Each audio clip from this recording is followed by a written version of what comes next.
They say it's all about rights, but rights can't fix the wrong that we do to God each day. How long can we stand strong? And all I got is one question left. If we turn our backs and spit in his face, is God still gonna bless the USA? James John Corbett was an American professional boxer and world heavyweight champion, best known as the only man who ever defeated John Sullivan. Despite fighting in only 20 bouts, Corbett faced the best competition his era had to offer, including 9 fighters who would later be enshrined alongside him in the International Boxing Hall of Fame. His style, characterized by nimble footwork, sharp jabs, agility, intelligence, and defensive prowess, earned him the nickname Gentleman Jim by the media. He's been called the father of modern boxing for his scientific approach and technical innovations. Greetings, Patriots. I'm Perry Green. Welcome to our God in America podcast.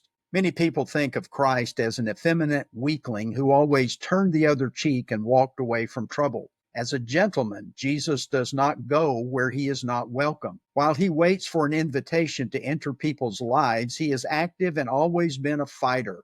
His life and ministry focused on saving humanity by fighting evil in the spiritual war around us. The Samaritans were racially mixed Jews whose ancestors had refused to separate from their pagan families after returning from Babylon. They revised the Torah and chose a different mountain and temple. While most Jews hated the Samaritans and the Samaritans hated the Jews, Jesus had a different perspective. Notice John chapter 4, verses 1 through 6. Now, when Jesus learned that the Pharisees had heard that Jesus was making and baptizing more disciples than John, although Jesus himself did not baptize, but only his disciples, he left Judea and departed again for Galilee. And he had to pass through Samaria. So he came to a town of Samaria called Sychar, near the field that Jacob had given to his son Joseph. Jacob's well was there, so Jesus, wearied as he was from his journey, was sitting beside the well. It was about the 6th hour.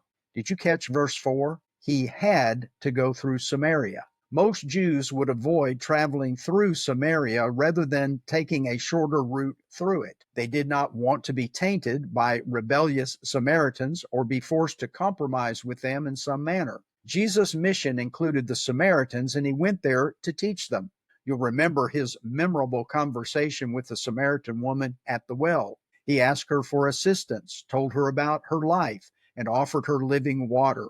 Not only that, for the first time, he revealed his identity as the Messiah.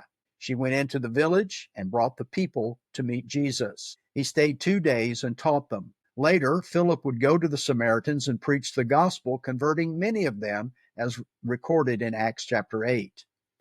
In Luke 9, verses 51 to 56, Jesus and the disciples encountered the typical Samaritan experience. The Jews despised the Samaritans, and their hatred was reciprocated.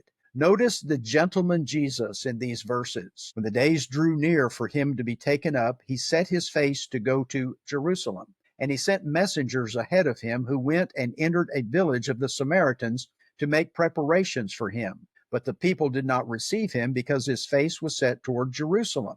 And when his disciples James and John saw it, they said, Lord, do you want us to tell fire to come down from heaven and consume them?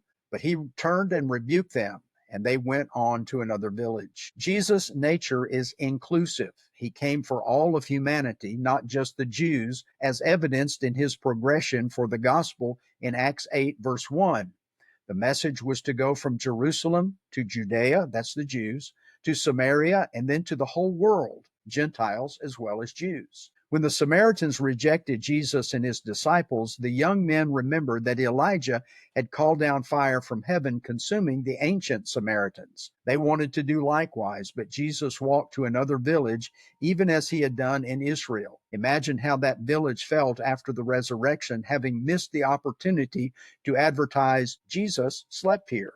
Jesus is not willing for anyone to die in a lost condition, but he doesn't force himself on us. He waits for an invitation to come into our lives. In Revelation 3, verse 20, he said, Behold, I stand at the door and knock. If anyone hears my voice and opens the door, I will come in to him and eat with him and he with me. America's founding generation understood the importance of knowing Jesus and his words. They envisioned a unique nation that was not subject to tyrannical rule, but to the divine authority of the Son of God. Today's America is a stark contrast. Fewer identify as Christians, and even fewer as Christians with a biblical worldview. Compare what you see today with Alex de Tocqueville's observation of America from 1831, and you will see how far we have deviated from our original standards. He said, in the United States, the sovereign authority is religious. There's no country in the whole world where the Christian religion retains a greater influence over the souls of men